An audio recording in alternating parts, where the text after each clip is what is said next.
Hi YouTube, it's Kathy, and this is my weekly entertainment wrap-up for November 22nd through 28th. This week I read 2 books, I watched 5 shows, I watched 4 movies, and I listened to 2 books. Before I keep going, today is the first day of the Queer Lit Readathon, so if you're participating, let me know what your TBR is. I love to know what people are reading, and if you weren't planning to participate, you still have plenty of time. It's just about reading queer books. Adjacent to that topic, on Friday I posted a video about YouTube's policy where they automatically delete comments that have the word queer in them. I've noticed this ongoing for at least a year now. I'm not the only one. Other people I've spoken to in the community have noticed that comments that have the word queer in them are automatically deleted before they can even respond to them. They are not held for review. They don't go to spam. They're just deleted forever. If you want to know more about that, I will link that video in places. Please share it as far and wide as you can so that YouTube maybe pays attention to the fact that we don't like this practice, and maybe they will stop. The first book I read this week was Elatsoe by Darcie Little Badger. This is a paranormal book about this girl named Ellie, or Elatsoe, who has a best friend who is a ghost. But that ghost is her childhood dog. She has a mostly human best friend as well, and he is also a delight. This book starts out with something feeling wrong, and she goes to see if her parents are okay, and they are okay, but then she soon finds out that a cousin of hers has died. She had that weird premonition because she has these necromancy powers. Her cousin then comes to her in a dream and tells her exactly who killed him, but now she has to go prove it. I thought this book was an absolute delight. Our protagonist is both Indigenous and ace, and both of these things came up during the course of the book, but they weren't what the book was about. The book was about this adventure with her friends and her family, and these just happen to be elements of her. For example, when she's invited to a wedding, she's told she can bring a +1, but obviously it doesn't have to be a date because they know she doesn't date. Also, her powers are rooted in her Indigenous ancestors, and sometimes she's able to use the fact that she's Indigenous against people who are attacking her. I don't want to say much more because I don't want to give the mystery away, but I really enjoyed this. I really enjoyed this world because it didn't have just one type of magic in it. It kind of drew from everywhere and how every culture has some type of magic. I highly recommend picking this one up. The physical book I read this week was Weekend by Christopher Pike. As you might have seen before, I picked up about 12 of these books from my childhood. I'm rereading them and cringing at how cheesy and bad and problematic they are, because this one was published the year I was born. So far in this reread project, I've only read 2 Christopher Pike books, and they were remarkably similar. It's all about a group of friends going to a very isolated place, and then somebody is trying to trap everyone there for something they did in the past. In the last case, it was a ski vacation home. In this case, it's a home in Mexico. Before, it had to do with a fire accident. This time, it had to do with a poisoning accident. This one obviously had a few twists that were different than Slumber Party, which is the one I read previously.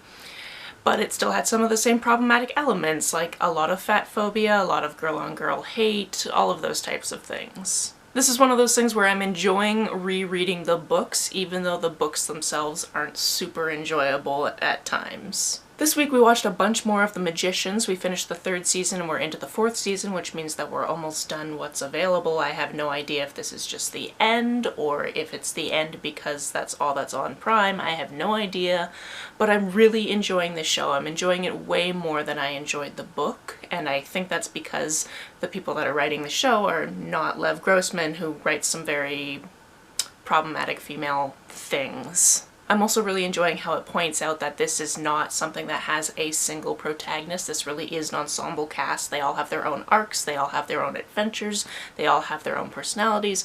I really love it, and I'm gonna really miss these characters when I run out of things that have them in them. I also watched the entire 3rd season of the Great Canadian Baking Show because I just needed something wholesome.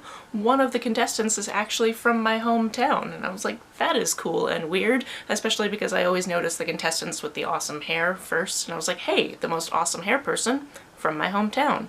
Don't know her, but that was cool. To continue my kick of competition shows, I also watched the first 5 episodes of Glow Up, which is a makeup artist challenge show. I love watching these types of shows because I could not do what they do, but I love seeing what they do. My roommate was also watching some random episodes of Doctor Who, so I saw a couple of Doctor Who episodes that take place in a library, and I came to realize that sci-fi really likes using libraries and things. Like, they're in a lot of things, and I just want to read and consume them all. So tell me about your favorite sci-fi library thing down below, and if it's not something I've already noticed or read or whatever, I will add it to my list. And then last night we watched a bunch of episodes of the Saved by the Bell reboot. I didn't realize when we started that they had already watched the first few episodes, so I think I started around episode 4, and then there's only 10 episodes, so I watched about that many. This show is ridiculous, but it knows it's ridiculous, and it's leaning hard into being super cheesy and pulling up different references,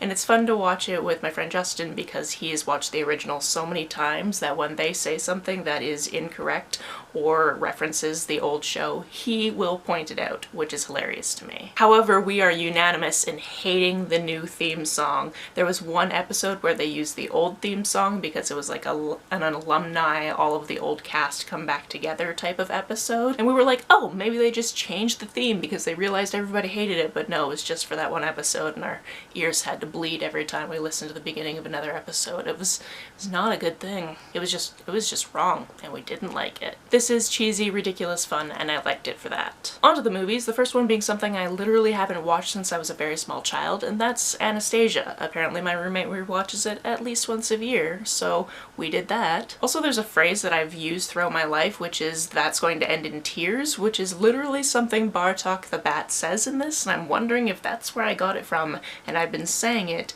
since this movie came out and not realized that it's a quote. It was fun to watch this and know that it had very little basis in history, but also fun to watch it because I've actually been to St. Petersburg since I watched this movie last, so I was able to be like, oh, that place where Rasputin just drowned, I've actually been there. Oh, that building, I'm pretty sure I went there while I was in Russia. Mind you, my trip to Russia was 16 years ago, but I have pretty vivid memories and a lot of things were looking familiar, so I'm just gonna go with it. We also watched Atlantis: The Last Empire, which I don't think I ever actually watched as a child, so all of this was new to me. I did like the ragtag group of explorers go to find the lost city of Atlantis plot. I like that there was a twist. I like that it was magical in points. It was a fun time. To get in one last fun movie for Triple October before we switched over to it being a December household, we watched Tucker and Dale vs. Evil, which is a movie from about 10 years ago that is just so funny. It is your classic cabin in the woods, bad guys are gonna get you story, but flipped on its head. We're following a group of college students who are going to the woods to camp, and then a couple of hillbillies who are actually really nice people that just bought their own vacation home and they're just going to fish. Through a bunch of random happenstance, somebody gets hurt, the college kids think that the hillbillies are out to get them, the hillbillies are just trying to help the college kid that got hurt, a bunch of things happen. It is really, really funny. It was also personally amusing to watch because the biggest douchebag college student was named Chad, which is my boyfriend's name, so as we were watching it, we're just like, yeah, Chad. We've never met another Chad in our lives. It's not a common name here, but it seems to be the douchebag in everything in American cinema, which is funny. Last night we also watched Kiss Kiss Bang Bang, which is a movie I haven't seen since I was in university, and I remember immediately wanting to rewatch it after I watched it previously and just never got around to it until now. This stars Robert Downey Jr. and Val Kilmer, which is honestly just enough to get me to watch the film in the first place. This is about a guy through random happenstance who ends up screen testing for a role he wasn't really supposed to be auditioning for, but just ended up in the audition room, and then a murder mystery ensues around that. And it's very everything is connected and what the hell is going on, and it's a decent amount of fun. On to the books I listened to this week, the first one being This Town Sleeps by Dennis E. Staples. This is another Indigenous queer read that I picked up about this guy who is basically living back in his hometown and is using a dating app to get some hookups and ends up hooking up with somebody he went to high school with who isn't out of the closet.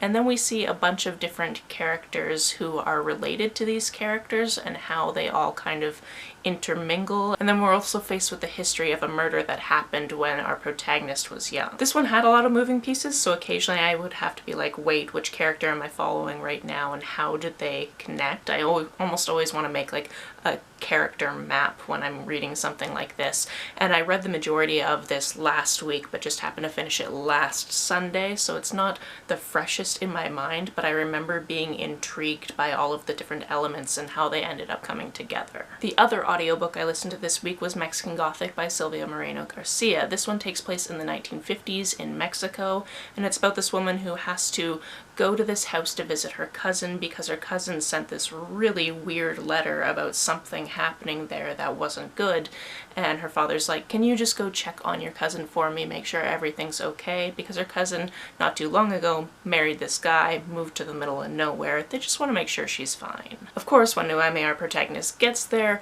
it's a really weird situation and she has to figure out if her cousin is legitimately going through a health crisis, or if these people are doing something, or why they won't let her have psychiatric help, and there's a whole mystery surrounding this that I am not going to ruin for you because I thoroughly enjoyed going through it myself and just figuring it out. This was spooky and atmospheric and the perfect audiobook to finish out Triple October. That's it for this week. If you've read, watched, or listened to any of these, let me know about it down in the comments below. On the way down to the comments, if you hit that subscribe button, that would be very nice of you. You might also want to hit that notification bell if you actually want my videos to show up in your subscription feed. If you don't feel like leaving a comment but want to make sure that I know you're here, just leave me an emoji or a smiley face if you're on your keyboard. Some people have asked if there's a way to financially support this channel, so I recently set up a Ko-fi account, which is a digital tipping service.